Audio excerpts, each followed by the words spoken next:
Prescott talking to CeeDee Lamb, getting in his ear a little bit there. And then something we don't normally see, head coach Mike McCarthy actually walking over to the bench.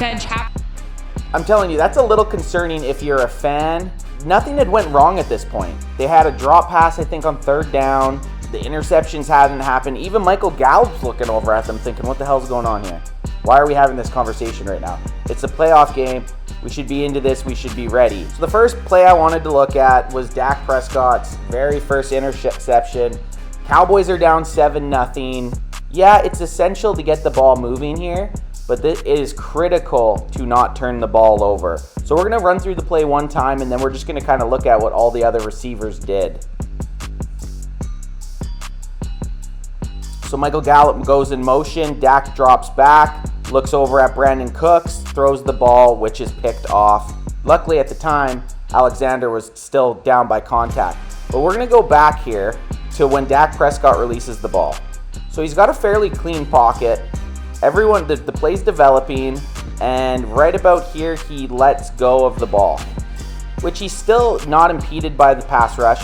He still has plenty of time, and the biggest thing that I noticed while I was watching this game live when they were showing the replay is how open CeeDee Lamb is down at the bottom of the screen. So you got CeeDee Lamb just past the 20-yard line, going to be going out to the sideline, and if Dak Prescott at this moment where he throws the ball to Brandon Cooks instead throws it to CeeDee Lamb, watch how open CeeDee Lamb ends up being. So we're going to go back one more time and just watch CeeDee Lamb the whole time. So if you just watch CeeDee, he's down in the slot here. I'm going to put my cursor on him. He runs up. Dak Prescott throws right now. If he throws to the sideline, that's an easy first down, a big yardage play. Cowboys keep moving. Packers don't get the ball 7-0 in the red zone. That's not the only guy that was open on the play either. If you look at the second angle on the all-22, you're going to see another guy that looks like he's wide open. So we'll run the play. You'll have Michael Gallup streaking into your screen right here. Stops, sits down. Dak still has a clean pocket. Michael Gallup is wide open, enough to pick up that first down. But Dak was just so hyper-focused on his receivers. He wasn't looking off his first read. There had been a whole bunch of talk about Dak Prescott and his interceptions in 2022. 2023 regular season, he proved that was an anomaly in 2022, but then fell back into his ways, his playoff ways against the Packers. Michael Gallup is wide open there. And you could say that the defensive player could jump the route, but if he throws to where Gallup stops right here, that's an easy first down, but he's just hyper-focused on Cooks, and the result on the play was an easy interception. So this is a clip from the broadcast angle. Look at, you can even see, this is pretty much from Dak Prescott's view. Wait to see how open CeeDee Lamb looks. Look how much room on the sideline that is for CeeDee Lamb. This is what made me want to rewatch the play, because when I was watching it live, I was yelling at the screen, you had CeeDee Lamb. Picture that he released the ball over towards 67 on the sideline there.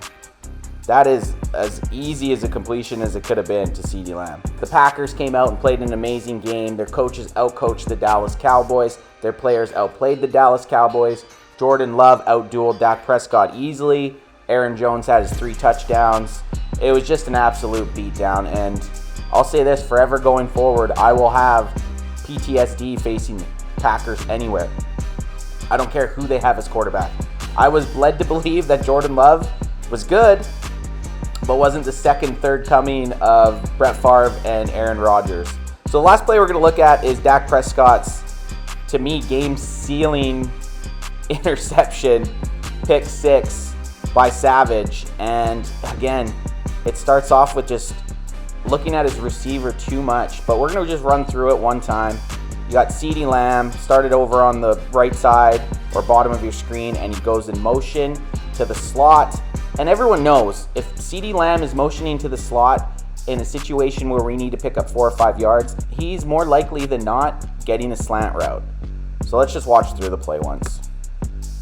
So Dak Prescott Here we go. Snaps the ball, and then there it goes. And Savage just runs it in. No problem. Crushing Dallas Cowboys fans' dreams and completely ruining our playoff experience. But we're going to go back and look at the play just to see if there was anybody else open. So Dak Prescott snaps the ball, and we're going to, at the same thing, he released the ball right here. And at the time, it looks like the right play, but Savage was sitting on Dak Prescott's route, watching his eyes, and had him locked in at all times. So it might seem like CD's open, but if you look at the bottom of the screen, Jalen Tolbert is just as open. Brandon Cooks open in the middle, and then Ferguson coming out of his break at the top. And it doesn't look as bad in this angle. Like, it looks like Savage could have also jumped Brandon Cooks' route, but when you watch it from the second angle, which we're about to do, you'll really notice that Brandon Cooks was wide open for an easy first down, but Dak just was locked in. So you get the second angle, you're going to have Brandon Cooks streaking into the screen. So there goes CeeDee Lamb in motion. Tony Pollard actually leaks out of the backfield too, but we're just going to focus on Brandon Cooks. Look at this. Brandon Cooks, if Dak throws to the center of these two, between Quay Walker and Savage, if Dak Prescott throws right here, Brandon Cooks is breaking off, man. Brandon Cooks is breaking off. Instead, he was locked. Savage sat on the route, watched Dak Prescott's eyes, picked it off, and ended the season, essentially.